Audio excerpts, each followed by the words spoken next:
And so my brothers were like, I think I know what's going on. This is probably one of those things. And they're like, let's tell them who you are. And so they kind of, run flack for me.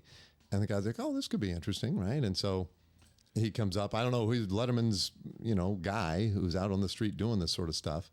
And I think he might have been getting more like man on the street interviews or something.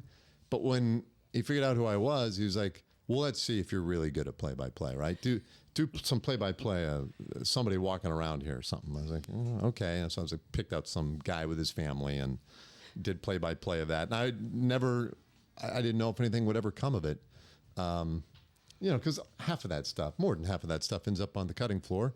But then one day we're in the middle of a long game with the Cubs at home in Houston. And I mean, it must have been like the 16th inning or something. And my phone just blows up. What the heck's going on? And it's all these announcers from Pittsburgh and all these towns around the league. And they're like, holy smokes, I don't get it. You're on the air right now and you're on Letterman right now, and I was like, oh, it must have aired. So, so it aired, some little bit that he did. But that was my little Letterman moment.